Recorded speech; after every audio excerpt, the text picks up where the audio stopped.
તો વિદ્યાર્થીઓ, આજે આપણે ડી અને એફ વિભાગના તત્વો જે છે તેમનો અભ્યાસ છે તે કરવા જઈ રહ્યા છીએ.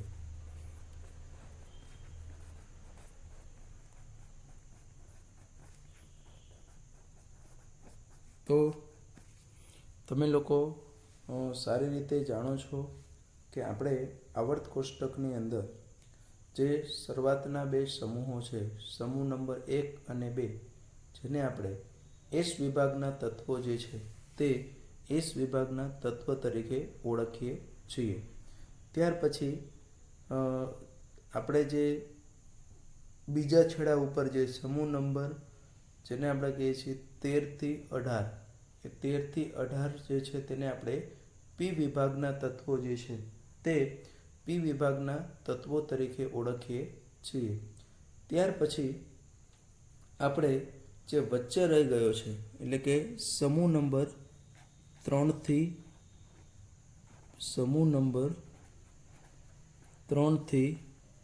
12ના જે તત્વો છે તે સમૂહ નંબર 3 થી 12ના તત્વોને આપણે ડી એન્ડ એફ વિભાગના તત્વ તરીકે ઓળખીએ છીએ. ખાસ કરીને એની અંદર જો આપણે જોવા જઈએ તો ડી અને એફ વિભાગની અંદર કે જે આમાં 4 આવર્તો જે છે તે 4 આવર્તો છે તે ડી કક્ષકોમાં ઇલેક્ટ્રોન ક્રમશઃ ભરાય છે. એમાં અને નીચેના જે છે આવર્ત કોષ્ટકના તળિયે છે તે બે અલગ કે જેમાં 4f અને 5f કક્ષકો ભરાતી હોય તેને આપણે કહીએ છીએ ડી એફ વિભાગના તત્વો. તો આ રીતનું આપણે ડી વિભાગના તત્વો છે તેને આપણે સંક્રાંતિ તત્વો તરીકે ઓળખીએ છીએ અને એફ વિભાગના તત્વો જે છે કે જે આવર્ત કોષ્ટકના તળિયે સ્થાન ધરાવે છે તેને આપણે આંતર સંક્રાંતિ તત્વો જે છે તે આંતર સંક્રાંતિ તત્વો તરીકે ઓળખીએ છીએ.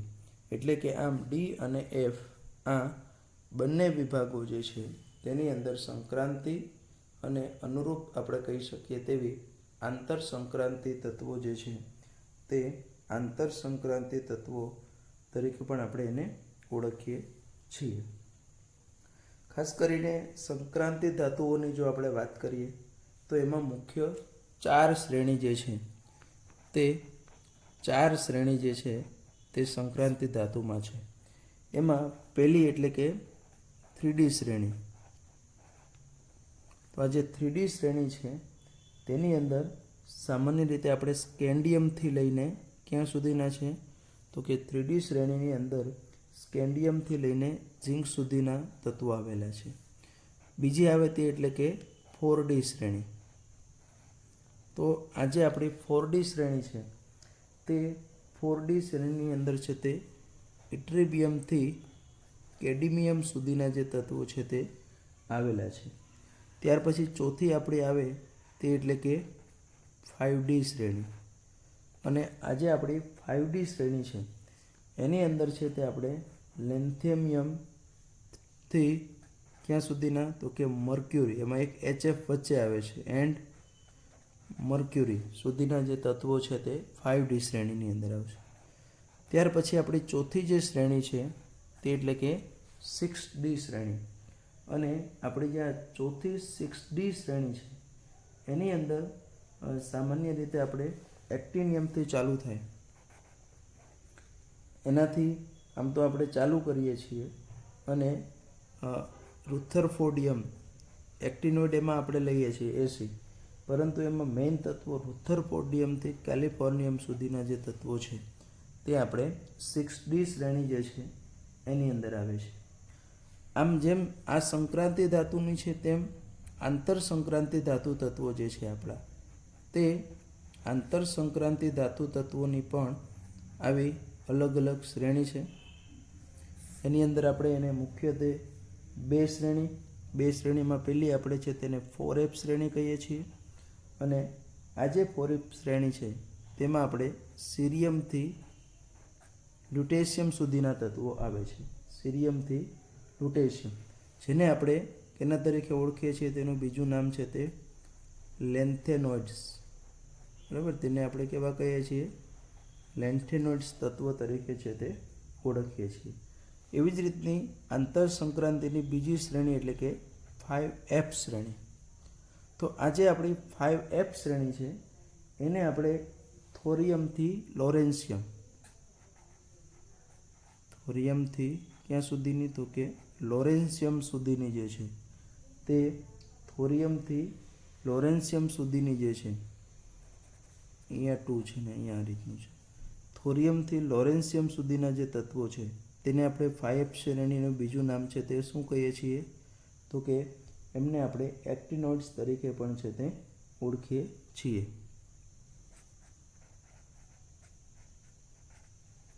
એક્ટિનોઇડ્સ.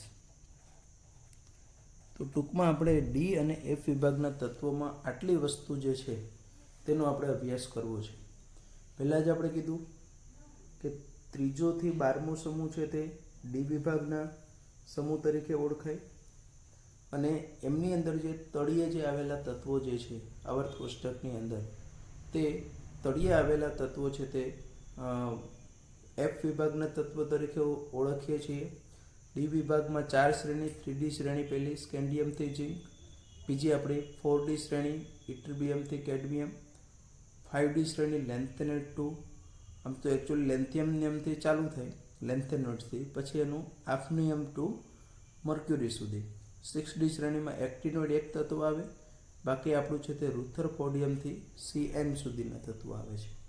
એવી જ રીતનું આપણે કીધું કે જે આવર્ત કોષ્ટકના તળિયે જેને આપણે એફ વિભાગના તત્વો કહીએ છીએ, આ છે તે આપણી ડી વિભાગ છે, જ્યારે આ આપણો છે તે કયો છે, તો કે એફ વિભાગ છે. તો આને આપણે એફ વિભાગના તત્વ તરીકે ઓળખીએ છીએ, જેની અંદર 2 શ્રેણી 4F એટલે સિરિયમ ટુ લ્યુટેશિયમ, જેને આપણે લેન્થેનોઇડ્સ તરીકે ઓળખીએ છીએ, બીજી 5F એટલે કે થોરિયમ ટુ લોરેન્સિયમ, જેને આપણે કેના તરીકે ઓળખીએ છીએ, તો કે એક્ટિનોઇડ્સ જે છે તે એક્ટિનોઇડ્સ તરીકે છે તેને આપણે છે તે ઓળખીએ છીએ. તો આ રીતનું આપણે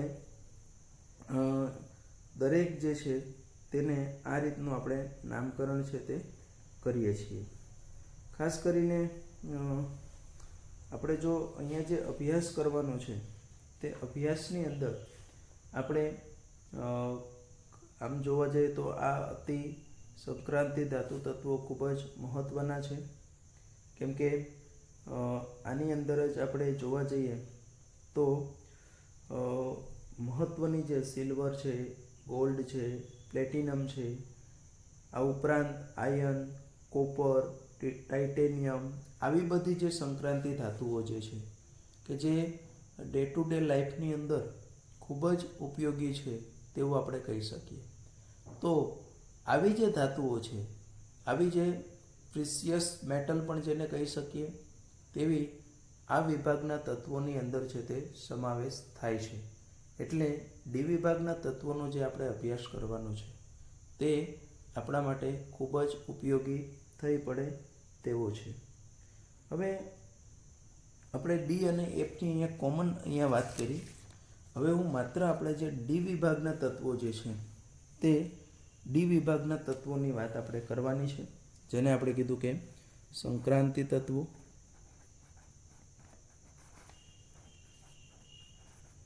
તો આપણે પહેલાં જ કીધું કે એનું સ્થાન જો વાત કરીએ તો આપણે કીધું કે એસ વિભાગ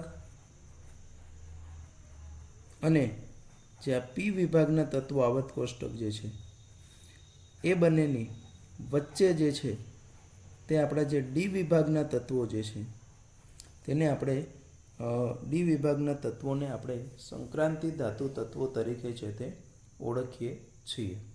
હવે ફરી પાછો પ્રશ્ન થાય કે આને આપણે શા માટે સંક્રાંતિ એવું નામ આપવામાં આવ્યું છે? તો અહીંયા આપણે કીધું કે સંક્રાંતિ એટલે બંનેની વચ્ચે આ તત્વો છે તે અહીંયા આપણે જોઈએ તે મુજબ છે તે એસ વિભાગ અને પી વિભાગ આ બંનેની વચ્ચે આવ્યા છે. આ ઉપરાંત એમના જે ગુણધર્મો જે છે તે ગુણધર્મો પણ છે તે મોટા ભાગના એસ વિભાગ અને પી વિભાગના તત્વો જે છે તેની વચ્ચેના છે, તેમની વચ્ચેના ગુણધર્મો છે. એટલા માટે આમને આપણે શબ્દ મધ્યમાને આધારે આપણે એને શું નામ આપી દીધું? તો કે સંક્રાંતિ. બરાબર, તેનું સ્થાન પણ એસ અને પીની વચ્ચે છે. આ ઉપરાંત એના જે ગુણધર્મો જે છે તે પણ એસ વિભાગના તત્વો અને પી વિભાગના તત્વો જે છે તેમની વચ્ચેના ગુણધર્મો છે. એટલા માટે આપણે એને શું કહીએ છીએ? તો કે એને આપણે સંક્રાંતિ ધાતુ તત્વો તરીકે ઓળખીએ છીએ. આમ તો એમ જોવા જઈએ તો સંક્રાંતિ બધા જ ડી વિભાગના તત્વોને આપણે સંક્રાંતિ ધાતુ નથી કહેતા, પણ જ્યારે કોઈ તત્વ જે છે તે એની ભૂમિ અવસ્થા અથવા તો એની કોઈ સ્થાયી ઓક્સિડેશન અવસ્થા જે છે તે સ્થાયી ઓક્સિડેશન અવસ્થામાં જો શું હોય તો કે અપૂર્ણ અથવા તો અપૂર્ણ ભરાયેલી ડી કક્ષક ધરાવતું હોય, બરાબર, જ્યારે કોઈ તત્વ ભૂમિ અવસ્થા અથવા તો એની સ્થાયી ઓક્સિડેશન અવસ્થામાં જો અપૂર્ણ ભરાયેલી ડી કક્ષક ધરાવતું હોય તો તેવા જે ડી વિભાગના તત્વો છે તેવા ડી વિભાગના તત્વોને આપણે શું કહેવાય છે? તો કે એને આપણે કહીએ છીએ સંક્રાંતિ ધાતુ તત્વો. આ એની વ્યાખ્યા છે. આ એની મુખ્ય શું છે? આપણી વ્યાખ્યા છે કે ભાઈ આમ આપણે કીધું કે ડી વિભાગનું સ્થાનને આધારે આપણે એને સંક્રાંતિ ધાતુ તત્વ કીધા, પણ દરેક તત્વ એમાં રહેલું છે ડી વિભાગની અંદર છે તે દરેક તત્વ જે છે તે દરેક તત્વને કાંઈ આપણે સંક્રાંતિ ધાતુ નામ આપતા નથી. પણ એનો ક્રાઇટેરિયા શું છે? જો કોઈ તત્વ એની ભૂમિ અવસ્થા અથવા તો આપણે એમ કહીએ કે એની કોઈ પણ સ્થાયી ઓક્સિડેશન અવસ્થા ધરાવતી જે છે તેવી સ્થિતિમાં તે જો અપૂર્ણ ભરાયેલી ડી કક્ષક હોય, એટલે ટૂંકમાં સંપૂર્ણ ભરાયેલી ન હોય, તો એવી અને માત્ર એવી જ જે ડી કક્ષ એવા જ તત્વો જે છે તેને આપણે સંક્રાંતિ ધાતુ તત્વો છે તેના તરીકે ઓળખીએ છીએ. હવે આપણે જો એની ઇલેક્ટ્રોન રચનાની જો વાત કરીએ તો ઇલેક્ટ્રોન રચનાની અંદર તો અહીંયા આપણે બહુ ડિટેલની અંદર હું એની વાત નથી કરતો, માત્ર એની જનરલ ઇલેક્ટ્રોન રચના દર્શાવું તો n-1 ડી 1 to 10 અને ns 1 to 2, અમુક અપવાદરૂપ છે ત્યાં 1 પણ આવે છે. તો આ જે છે તે આપણું જનરલ ઇલેક્ટ્રોન રચના છે. ધારો કે 3D શ્રેણીની વાત કરું તો scandium, titanium, vanadium, chromium, manganese, iron, cobalt, nickel, copper, zinc.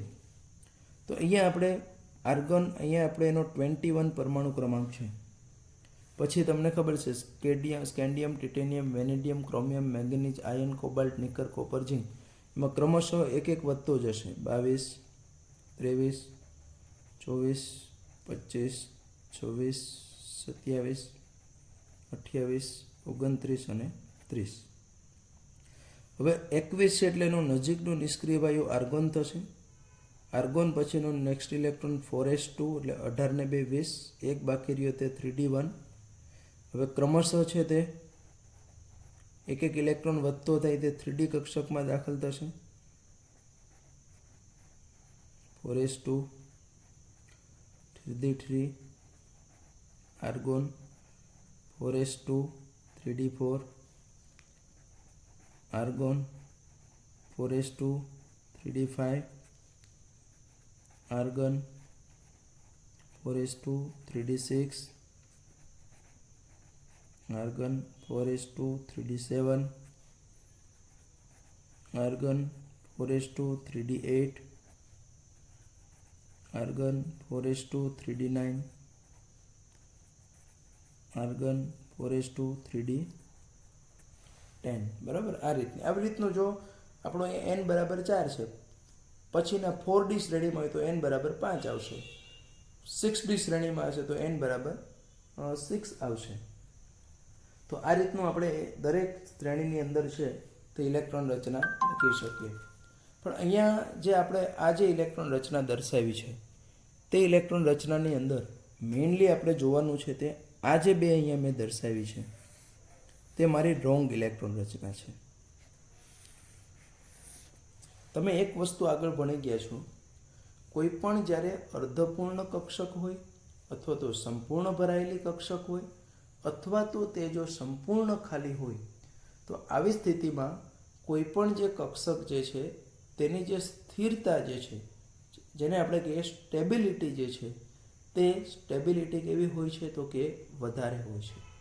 કેવી પરિસ્થિતિમાં મેં કીધું કે જ્યારે કોઈ પણ કક્ષક અર્ધપૂર્ણ ભરાયેલી હોય, સંપૂર્ણ ખાલી હોય અથવા તો આપણે કહી શકીએ કે સંપૂર્ણ ભરાયેલી હોય, આવી પરિસ્થિતિમાં તે વધારે સ્થાયી હોય છે.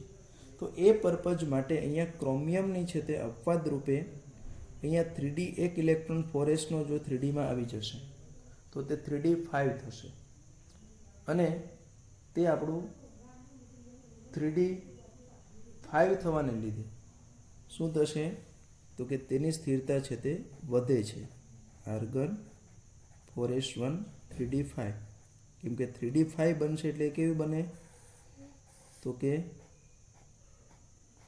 એ છે તે આપણી અર્ધપૂર્ણ બનશે. તો કે 5-5ની અંદર છે તે આપણો એક ઇલેક્ટ્રોન છે તે આવી ગયો, એટલા માટે તે આપણી કેવી બની તો કે તે આપણી અર્ધપૂર્ણ બની છે. એટલે એની 4s2 3d4 ને બદલે અપવાદ રૂપે ક્રોમિયમની ઇલેક્ટ્રોન રચના, એટલે મેં જો કીધું ns1 or 2, આ બધામાં 2 છે પણ અહીંયા કેટલો છે 1. સેમ વસ્તુ કોપરના કિસ્સામાં થશે. એમાં 4s નો એક ઇલેક્ટ્રોન જો 3Dમાં આવી જશે તો એ જે 4s નો એક ઇલેક્ટ્રોન 3Dમાં આવી જશે તો તે પાછું વધારે છે તે સ્થાયી બની જશે, કેમ કે તે 3D10 એટલે કે કેવી થઈ જશે તો કે સંપૂર્ણ ભરાયેલી. તો એમાં આર્ગન 4s1 3D10 કોપર,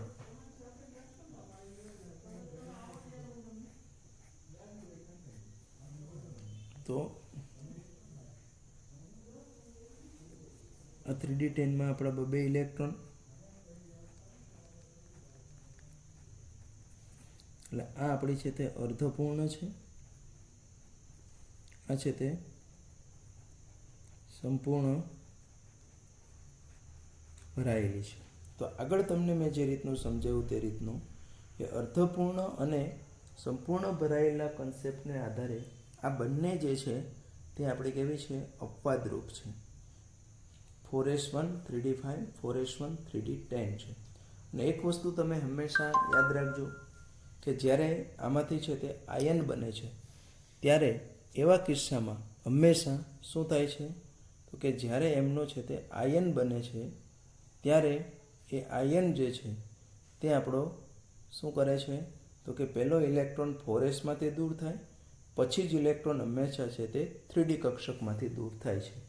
બરાબર, પહેલાં જે ઇલેક્ટ્રોન દૂર થાય છે તે પહેલાં ઇલેક્ટ્રોન છે તે 4s કક્ષકમાંથી દૂર થાય અને પછી ઇલેક્ટ્રોન છે તે એમાંથી દૂર થશે તો કે 3D કક્ષક છે તે તેમાંથી દૂર થશે. એટલે આ બેની અંદર અપવાદરૂપ, એટલે આપણે એની જનરલ ઇલેક્ટ્રોન રચનામાં એવું જરૂરી નથી કે ns2 જ હોય, પણ આ બે કિસ્સામાં આપણે જેમ જોયું તેમ ns1 જે છે તે ns1 છે તે પણ જોવા મળે છે. હવે 3D શ્રેણીની અંદર જો આપણે એક બીજી વાત કરીએ તો એની અંદર એક બીજો આપણને પણ એક અપવાદ જોવા મળે છે અને એ અપવાદની અંદર આપણે એવું છે કે ભાઈ છેલ્લા જે તત્વો છે 3D શ્રેણીનું જે લાસ્ટ જે છે તે 3D શ્રેણીનું જે લાસ્ટ છે તે આપણું કયું આવશે તો કે ઝિંક. 4D શ્રેણી છે તેની અંદર છે તે કયું આવે છે તો કે કેડમિયમ. 5D શ્રેણીનું જે છેલ્લું તત્વ આવે છે તે ઝિંક કેડમિયમ, આમની અંદર છે તે મર્ક્યુરી, અને 6D શ્રેણી જે છે તેનું લાસ્ટ એલિમેન્ટ આવે છે તે Cn. તો આ બધા જે છે તત્વો, આ બધા એની ઇલેક્ટ્રોન રચનાની જો વાત કરીએ તો કેવી છે? NH2 N-1 D10, એટલે આમાં વાત કરીએ તો 4s2 3d10, અહીંયા 5s2 4d10, અહીંયા 6s2 6d10 5d10 સોરી, અને અહીંયા 7s2 6d10 છે. બરાબર. તો આવું થવાને લીધે અહીંયા આપણું એટલે કે એની અંદર જે છે તે આવું થવાને કારણે એની અંદર જે આપણને એકચ્યુઅલી જે મળવું જોઈએ તે ઇલેક્ટ્રોન રચનાની જો વાત કરીએ તો તે ઇલેક્ટ્રોન રચનાની અંદર સંપૂર્ણ ભરાયેલી ડી કક્ષક છે. ઇવન એની ભૂમિ અવસ્થામાં પણ, તો આપણે એની કોઈ પણ ભૂમિ અવસ્થામાં જેવી રીતનું સંપૂર્ણ ભરાયેલી ડી કક્ષક છે, એવી જ રીતે એની કોઈ પણ ઓક્સિડેશન અવસ્થા તમે લ્યો, મોટાભાગે આ બધા તત્વોની +2 ઓક્સિડેશન અવસ્થા છે તે સ્થાયી છે. જો +2 હોય તો પણ ઇલેક્ટ્રોન છે તે આપણો આ NSમાંથી જશે, એટલે ડી તો આપણે કેવી રહેશે તો કે 10 લેશે. એટલે આ જે બધા તત્વો જે છે તે તત્વો છે તે એમ જોવા જઈએ તો એને આપણે જે છે તે આ તત્વોને આપણે શું તો કે સંક્રાંતિ ધાતુના તત્વો જે છે તે સંક્રાંતિ ધાતુના તત્વ છે તે કહી શકીશું નહીં. કેમ કે આપણે હમણાં જ મેં પહેલાં તમને વ્યાખ્યા કીધી કે સંક્રાંતિ ધાતુ કોને આપણે કીધી તો કે જે ડી વિભાગના તત્વો જે છે તે ડી વિભાગના તત્વો છે તે પૈકી આપણે કીધું કે એની ધરા અવસ્થા અથવા તો એમની કોઈ પણ સ્થાયી ઓક્સિડેશન અવસ્થા જે છે તેમાં ડી કક્ષક અપૂર્ણ ભરાયેલી હોવી જોઈએ. તો આમાંથી આ બંને ક્રાઇટેરિયા ફોલો નથી થતા. એની ભૂમિ અવસ્થામાં પણ સંપૂર્ણ ભરાયેલી છે અને એની જે +2 ઓક્સિડેશન અવસ્થા એક જ દર્શાવે છે, તો તે ઓક્સિડેશન અવસ્થામાં પણ એની જે ડી કક્ષક જે છે તે ભરાયેલી રહે છે. એટલે આ ક્રાઇટેરિયા ફૂલફિલ ન હોવાથી આ ઝિંક, કેડમિયમ, મર્ક્યુરી આ જે તત્વો જે છે તે તત્વોને આપણે ડી વિભાગના તત્વો છે તે કહીએ છીએ, પણ એને ખરેખર છે તે સંક્રાંતિ તત્વો તરીકે લઈ શકીએ નહીં. બરાબર, એને ગણવામાં આવતા નથી, પણ એને સાથે સાથે આપણે એનો અભ્યાસ જે છે તે આપણે કરીએ છીએ. ખરેખર તો એને કન્સિડર કરવાના હોતા નથી. આમ જોવા જઈએ તો જે આપણે કીધું કે સંક્રાંતિ ધાતુ તત્વો જે છે તેની આપણે કીધું કે ઇલેક્ટ્રોન રચનાની અંદર ડી કક્ષક છે તે અપૂર્ણ ભરાયેલી છે અને એને લીધે એ વિવિધ ઓક્સિડેશન અવસ્થાઓ દર્શાવે છે, એના જુદા જુદા રંગીન આયનોનું નિર્માણ કરે છે, જુદા જુદા લિગેન્ડ સાથે તે સંકીર્ણ સંયોજન પણ બનાવે છે.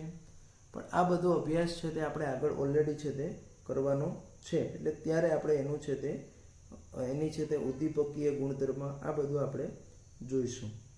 બીજું એક મહત્વની વસ્તુ એ છે કે જે આપણા મેઇન ગ્રુપ એલિમેન્ટ છે, એટલે જેને આપણે કહીએ કે S અને P વિભાગના જે છે જેને આપણે કહીએ છીએ મેઇન ગ્રુપ એલિમેન્ટ એટલે કે મુખ્ય સમૂહના તત્વો, એમાં આપણે જે પણ અભ્યાસ કરીએ છીએ તે સમૂહમાં ઉપરથી નીચે કરીએ છીએ. એટલે કે એનો જે આપણે અભ્યાસ કરીએ છીએ તે હોરિઝોન્ટલ કરીએ છીએ. બરાબર, એટલે કે ઉપરથી નીચે દિશામાં કોઈ પણ આપણે ગુણધર્મ આપણે P વિભાગમાં જોયું એ બધા ગુણધર્મોનો અભ્યાસ આપણે એના હાઇડ્રોઇડ છે, ઓક્સાઇડ છે, તેની સ્થિરતા છે, તે આ બધું સમૂહમાં આપણે ઉપરથી નીચે જઈએ ત્યારે આ બધા જે ગુણધર્મો છે તે ગુણધર્મોમાં શું ફેરફાર થાય છે તેનો અભ્યાસ કરીએ છીએ. એટલે કે એ મુખ્ય સમૂહના તત્વો જે છે તેમાં આપણે એની જે સમાનતા જે છે તેનો અભ્યાસ આપણે હરોળમાં, ઊભી હરોળમાં, જેને આપણે કહીએ વર્ટિકલ કરીએ છીએ. જ્યારે ટી વિભાગના તત્વો જે છે એટલે કે સંક્રાંતિ તત્વો જે છે એમનો અભ્યાસ છે તે આપણે હરોળમાં ના કરતાં આપણે એનો સમક્ષિતિજ સામ્યતાનો અભ્યાસ કરીએ છીએ. થોડો ઘણો આપણે આ રીતનો પણ કરીએ છીએ, પણ તત્વોના જે ગુણધર્મો છે તે મોટા ભાગે આપણે કઈ દિશામાં તો કે સમાન હરોળ જે છે તે સમાન હરોળની અંદર જે છે એટલે કે સમક્ષિતિજ જે છે તે સમક્ષિતિજ એમનો અભ્યાસ છે તે આપણે છે તે કરીએ છીએ. બરાબર, તો આ વસ્તુ આપણે જે છે તે જે ડી વિભાગના તત્વો જે છે તેની આપણે જનરલી જે છે તે જનરલ ઇન્ફોર્મેશન છે તે આપણે જોઈ. ત્યાર પછી હવે આપણે જે સંક્રાંતિ ધાતુઓ જે છે તે સંક્રાંતિ ધાતુઓના જે પરમાણવીય કદ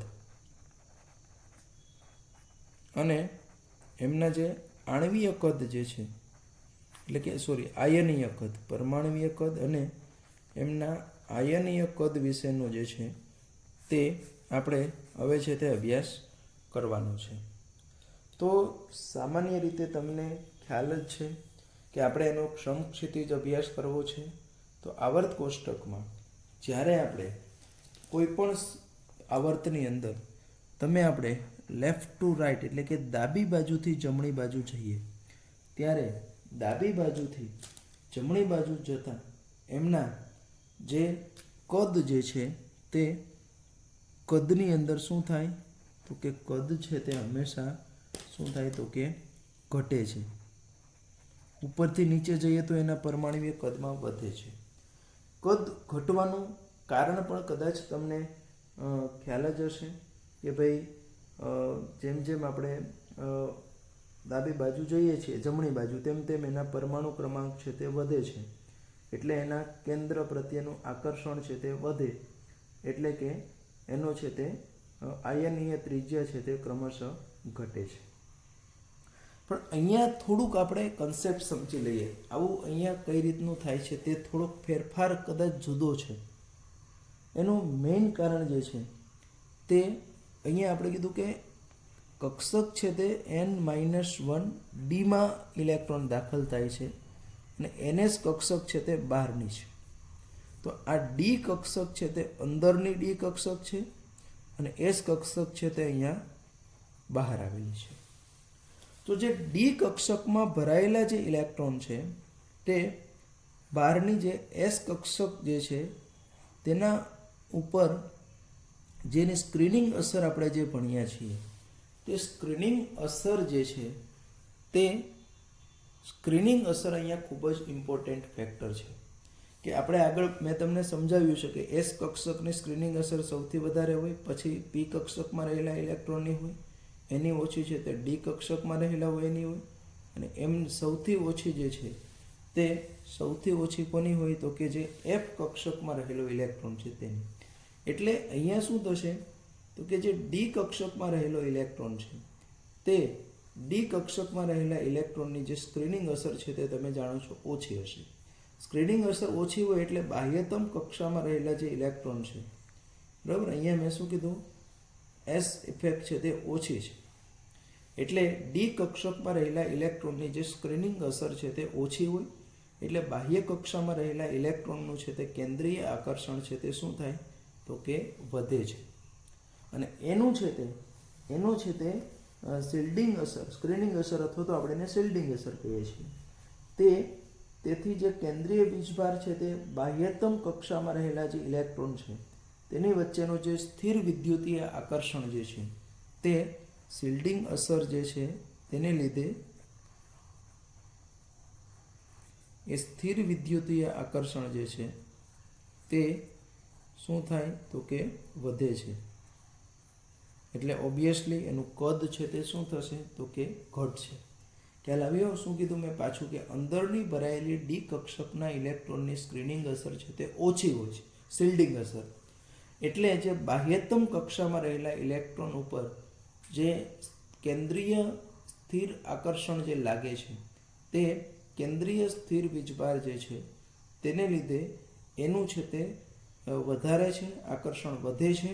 અને એટલા માટે જે છે તે શું થાય છે તો કે કેન્દ્રની નજીક જાય, અને કેન્દ્રની નજીક જાય છે એટલા માટે એની અંદર છે તે શું થશે તો કે એનું કદ જે છે તેની અંદર છે તે ઘટાડો જોવા મળે છે. ખાસ કરીને આજે એક શ્રેણીની ત્રિજ્યા, આ આપણે જે વાત કરી અત્યાર સુધી જે મેં વાત તમને કરી તે કોઈ એક જ આવર્ત એટલે કે કોઈ ઇન્ડિવિજ્યુઅલ શ્રેણી, 3D શ્રેણી છે, 4D શ્રેણી છે, 5D શ્રેણી છે, એની આપણે વાત કરી. હવે જો હું વાત કરવા જઈ રહ્યો છું તે આપણે વાત કરીએ. હવે જે આપણે અભ્યાસ કરવાનો છે તેમાં હવે આપણે 3D 4D અને 5D શ્રેણી જે છે એમના તત્વોનો, અત્યારે જે મેં પરમાણુય ત્રિજ્યાની વાત કરી તે કોઈ એક ઇન્ડિવિજ્યુઅલ શ્રેણી આપણી છે, તે કોઈ એક ઇન્ડિવિજ્યુઅલ શ્રેણી 3D શ્રેણીમાં આપણે જ્યારે ડાબી બાજુથી જમણી બાજુ જઈએ એક તત્વથી બીજા તરફ, ધારો કે સ્કેન્ડિયમથી ટિટેનિયમ, વેનેડિયમ, ક્રોમિયમ તરફ જઈએ ત્યારે એનું આ છે તેમાં શું ફેરફાર થાય એનો આપણે અભ્યાસ કર્યો.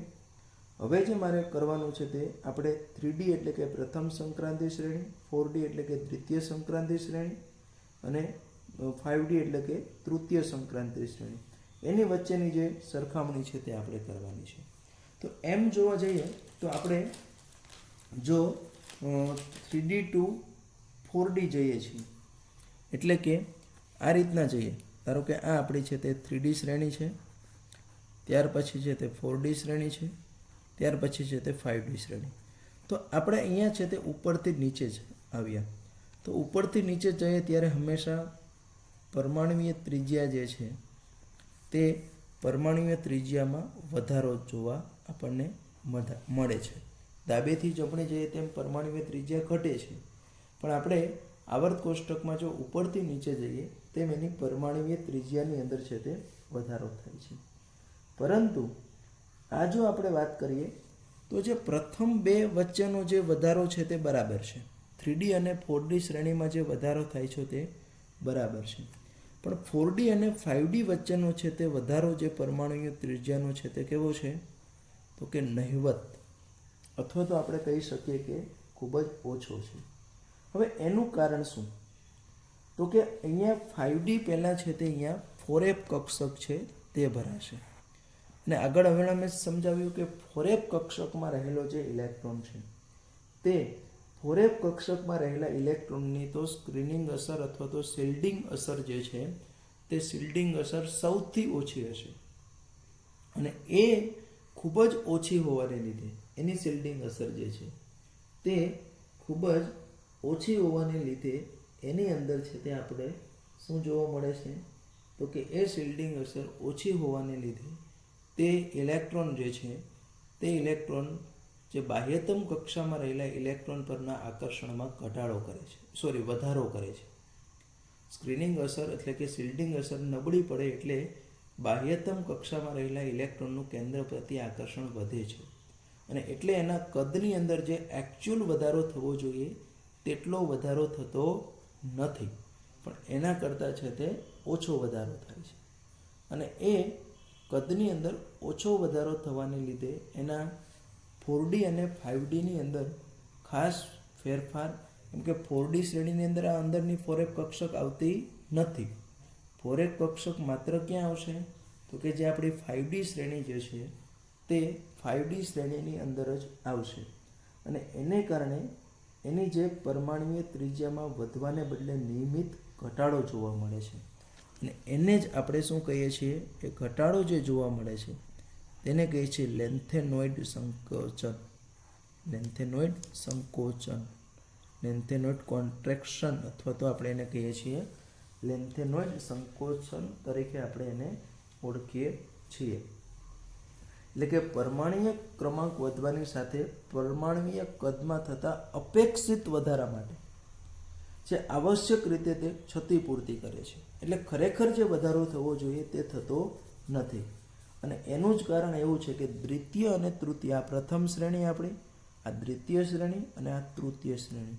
તો અહીંયા દ્વિતીય શ્રેણી અને તૃતીય શ્રેણી જે છે તે બે શ્રેણીને તત્વો છે તે લગભગ અમુક તત્વો તો સમાન ત્રિજ્યા, ધારો કે દ્વિતીય શ્રેણીનું ઝર્કોનિયમ છે તો ઝર્કોનિયમની ત્રિજ્યા છે તે 160 પિકોમીટર છે, અને 5D શ્રેણીનું જે છે તે હાફનિયમ એની છે તે 159 છે. ખરેખર વધવી જોઈએ એને બદલે ઓલમોસ્ટ સિમિલર છે. તે ઓલમોસ્ટ સિમિલર જે છે તે ત્રિજ્યા હોવાનું માટે જે જવાબદાર જે છે તે શું છે તો કે, અને એ ત્રિજ્યા સમાન છે, આ એની ત્રિજ્યા છે, એટલે ઘણા બધા એના જે અમુક ભૌતિક ગુણધર્મો જે છે તે ભૌતિક ગુણધર્મો જે છે તે પણ છે તે ઘણા બધા સમાન હોય, એના જે રાસાયણિક ગુણધર્મો જે છે તે રાસાયણિક ગુણધર્મો છે તે પણ કેવા હોય છે તો કે સમાન હોય છે, બરાબર. તો આવા જે તત્વો છે, ઝર્કોનિયમ છે, હાફનિયમ છે, તો આ બધાનું સમાન હોવાનું કારણ છે તે લેન્થેનોઇડ સંકોચન છે. અને લેન્થેનોઇડ સંકોચન માટે મેં શું કીધું, એનું મેઇન કારણ છે તે એની શિલ્ડિંગ અસર. ફોરેપ કક્ષક જે છે તેના ઇલેક્ટ્રોનનું શિલ્ડિંગ છે તે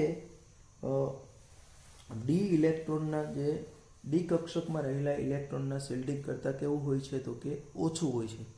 અને શિલ્ડિંગ જેટલું ઓછું તેટલું એનો કેન્દ્રીય વીજભાર, અસરકારક કેન્દ્રીય વીજભાર વધારે.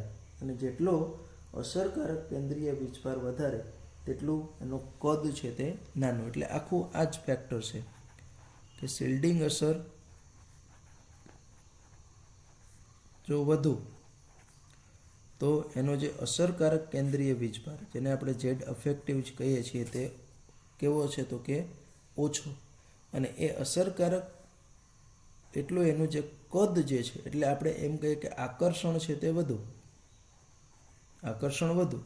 તેમ એનું કદ છે તે કેવું તો કે ઓછું, બરાબર. આ આખું શિલ્ડિંગ અસર પ્રપોઝનલ ઇન્વર્સની પ્રપોર્શન ટુ વ્યસ્ત પ્રમાણમાં અસરકારક કેન્દ્રીય વીજભાર, સમપ્રમાણમાં આકર્ષણ, અને એના કદ છે તેના પાછા વ્યસ્ત પ્રમાણમાં થશે, બરાબર. તો આ રીતનું આપણે એના કદની અંદર છે તે ક્રમશઃ ઘટાડો થાય છે. એને આપણે ગ્રાફિકલી પણ આ વસ્તુ છે તેને સમજી શકીએ. અહીંયા હું સિમ્પલ એક ગ્રાફિકલી રિપ્રેઝન્ટેશન કરું છું, જેની અંદર આ સાઈડ છે તે મેં વાય અક્ષ ઉપર હું ત્રિજ્યા લઉં છું, અને એક્સ ઉપર છે તે સંક્રાંતિ ધાતુ તત્વ લઈએ છીએ.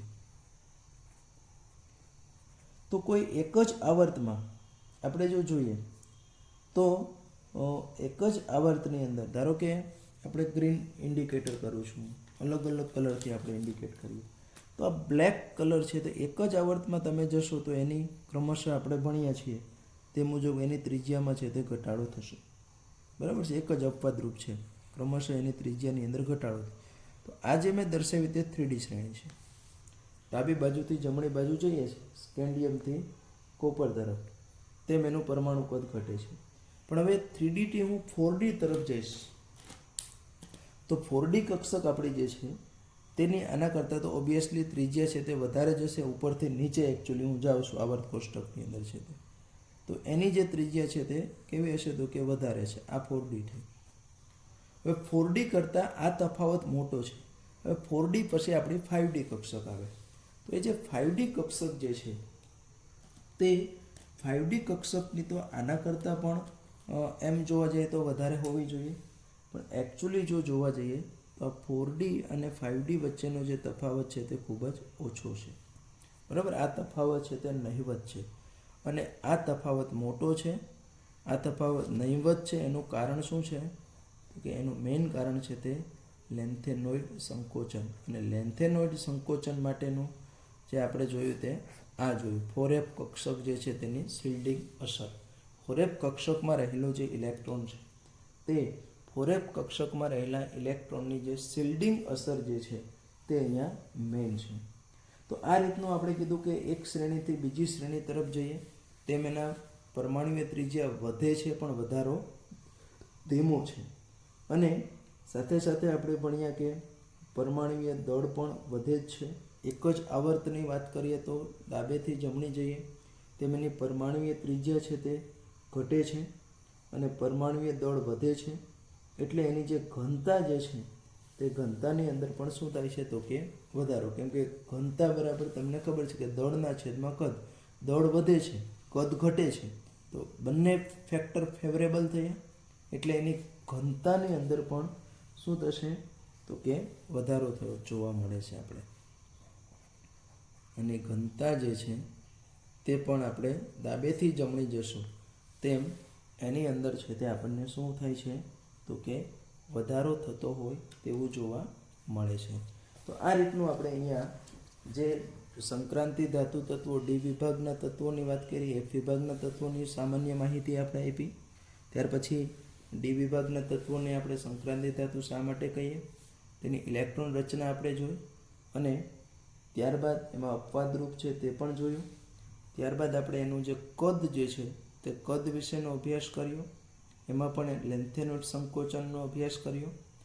અને ત્યાર પછી હવે આપણે જે છે તેની પછીનો જો ટોપિક છે આયનીકરણ એન્થાલ્પી જે છે એ બાબતની ચર્ચા છે તે હવે પછીના લેક્ચરની અંદર છે તે કરીશું.